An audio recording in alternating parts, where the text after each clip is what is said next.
जब एक आदमी सीना ठोक के कह रहा है मेरा 56 इंच का सीना है, तो फिर 400 किलो RDX कैसे आया? कैसे आया भाई? कसाब कैसे आया था? कैसे आया? कसाब कैसे आया था? कसाब कैसे आया था? भाई तू वो अटैक देख, और ये 400 किलो ये 60 साल पहले इस तरह का डांस करते थे। 10 साल में सब कुछ हो जाए। आज पत्थरबाजी हो रहे हैं, धीरे धीरे नकेल कसा जाएगा। पहले क्यों नहीं डांस करेंगे? पहले जो हो रहे थे डांस करना चाहिए ना। प्रधानमंत्री घटिया है, काहे का घटिया है? नकेल कस दिया पत्थरबाजों को, तिरंगा शान से लहरा रहा वहाँ पे, और जो कुछ बचे देखना उनको भी ठीक करके RDX वैसे ही आया जैसे एयरपोर्ट पे वर्दी के अंदर कंगना को चाटा मारने वाली लेडीज आई, खालिस्तान से आई, ठीक है, खालिस्तानी विचारधारा से आई, किसान आंदोलन से आई, तो RDX भी वैसे ही आया था, ठीक है। अरे भाई कह रहे RDX कैसे आया?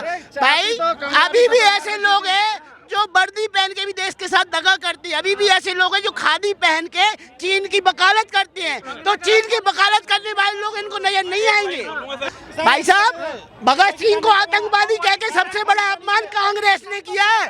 55 साल से लेके अभी तक, कांग्रेस के शासनकाल से लेके अभी तक इन्होंने शहीद का दर्जा क्यों नहीं दिलवा पाए भगत सिंह को?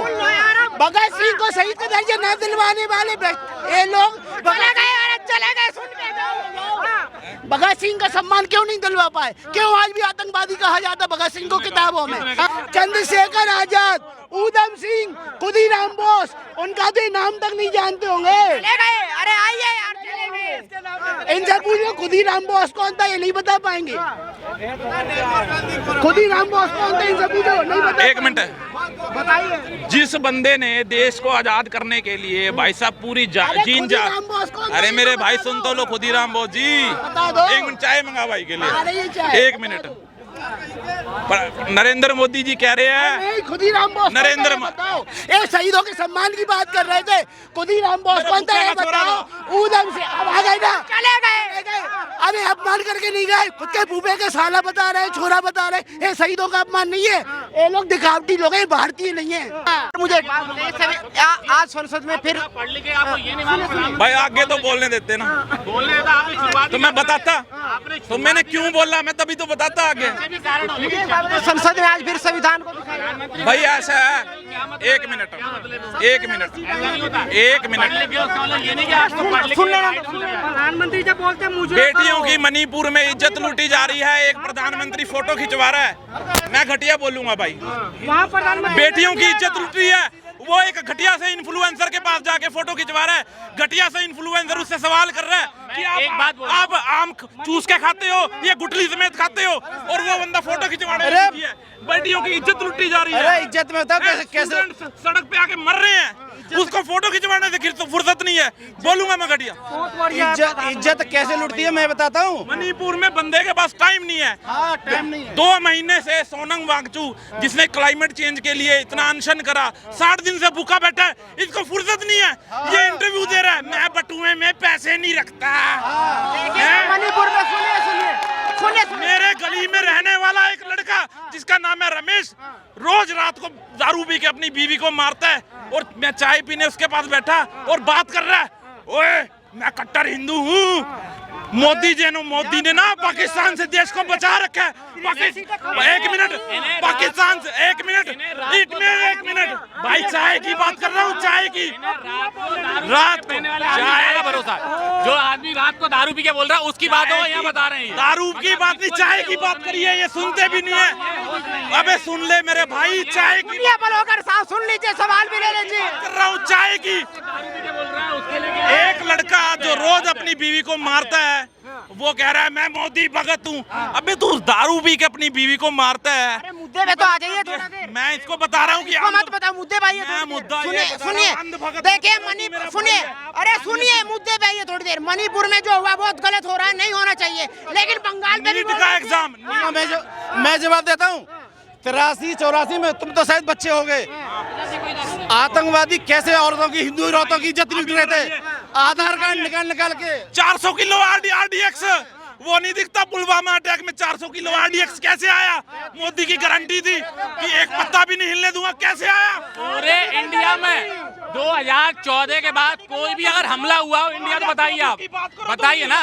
2014 से लेके 2024 के बीच में अगर कश्मीर को छोड़ के 2014 से लेके 2024 के बीच में कश्मीर को लेके कोई घटना हुई हो तो बताइए। और 2004 से लेके 2004 से लेके देखो, सीटें कम होना ना होना ये राजनीति है, इसमें अप डाउन होता रहता है, इसका मतलब ये नहीं है।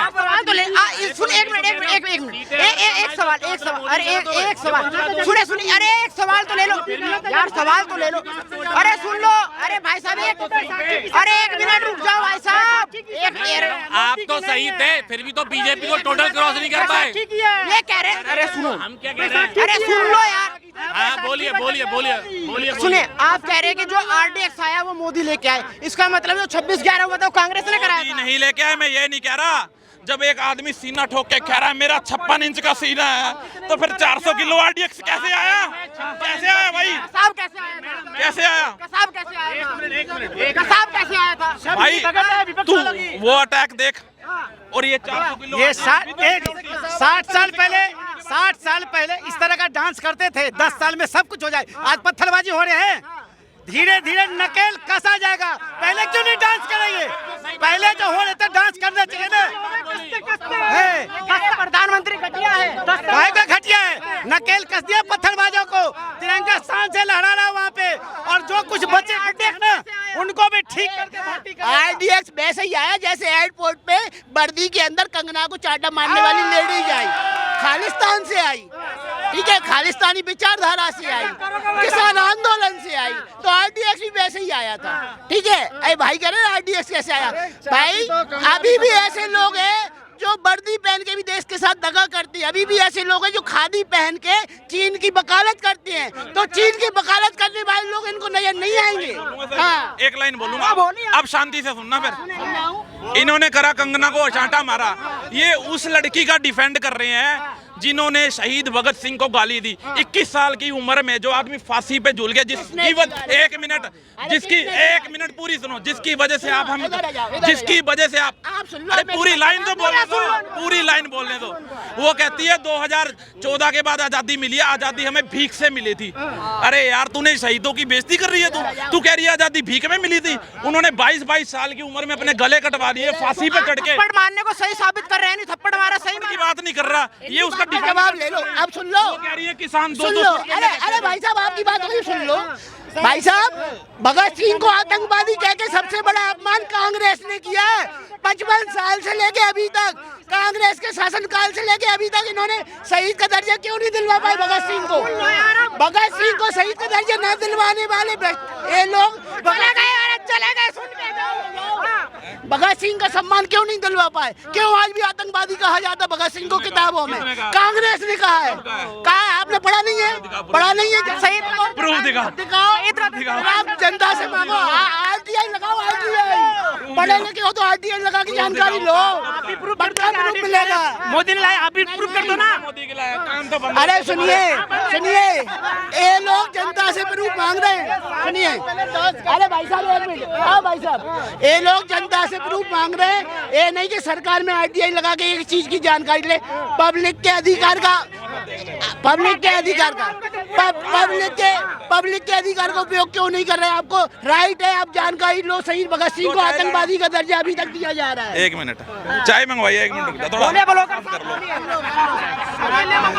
अब ये मत कह देना पैदा तो 1990 में हुए थे, तुम्हें तो चाय भी फ्री मिलती होगी क्योंकि फुटबॉल होगा। 14 में मिला, यूं ना कह देना। चाय भी फ्री मिलती होगी तुम्हें तो।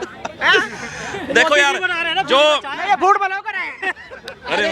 अरे शहीद के सम्मान की बात करेंगे, चंद्रशेखर आजाद, उधम सिंह, खुदीराम बोस, उनका भी नाम तक नहीं जानते होंगे। अरे आइए यार, इनसे पूछो खुदीराम बोस कौन था, ये नहीं बता पाएंगे।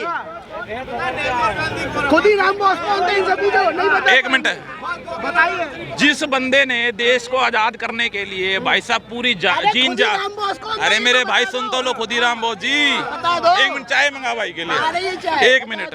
पर नरेंद्र मोदी जी कह रहे हैं, नहीं, खुद ही राम बोस नरेंद्र बताओ, ये शहीदों के सम्मान की बात कर रहे थे, खुद ही राम बोस बनता है, बताओ ऊधम से अब आ गए ना, चले गए। अरे अपमान करके नहीं गए, खुद के भूपे के साला बता रहे, छोरा बता रहे, ये शहीदों का अपमान नहीं है, ये लोग दिखावटी लोग हैं, भारतीय नहीं है। फिर आ गए, आइए। भारतीय हो ही नहीं सकते, एक मिनट चाय आ रही है, रुक जाओ। ये भारतीय हो ही नहीं सकते, ये हिंदुस्तान के नाम पे कलंक है ऐसे लोग, कलंक है। हाँ, कलंक है, शहीदों का जो अपमान करे वो कलंक ही है इस देश पे। एक मिनट भैया, एक मिनट। बताइए, आज फिर संविधान को दिखाएगा, संविधान का डर दिखाया जा रहा है, संविधान खतरे में, आपको क्या लग रहा है? 2011 में वर्ल्ड कप जीता, वोट पद्म श्री जीते, पद्म विभूषण जीते, अर्जुन अवार्ड जीता लोगों ने, ठीक है, सारा कुछ 2014 से पहले हो चुका था, ये कहते हैं कुछ नहीं हुआ, सारा कुछ 2014 संविधान को लेके दिखाया गया, क्या लग रहा है संविधान खतरे में है? आ रही है चाय, संविधान में बात कर लीजिए, संविधान खतरे में है, 450 पार हो गया है। पूरा खतरे में है भाई, पूरा खतरे में है? हाँ, कैसे खतरे अब में? बच गया थोड़ा सा, राहुल गांधी जी ने मेहनत करी, थोड़ी सीटें, विपक्ष मजबूत हुआ। अब क्यों दिखा रहा है जब बच गया तो? संविधान जब खतरे में नहीं आया, जब 1947 में हिंदू मुस्लिम के नाम पे इस देश का बंटवारा कांग्रेस ने कराया। संविधान जब खतरे में नहीं आया, जब 1984 में धार्मिक उन्माद का किसको निशाना बनाएगा? सिख समुदाय को, केवल इस वजह से कि एक सिख भाई ने इंदिरा गांधी को गोली मार दी, पूरे सिख समुदाय को इन्होंने घेर घेर के मारा, तब संविधान खतरे में नहीं आया। जब इन्होंने उत्पाद मचाया, कांग्रेस ने उत्पाद मचाया, तब संविधान खतरे में नहीं आया। जो सरकार 10 साल में आ गई आओ। जिस सरकार के राज में 10 साल में एक भी दंगा नहीं हुआ, उस राज में कह रहे हैं संविधान खतरे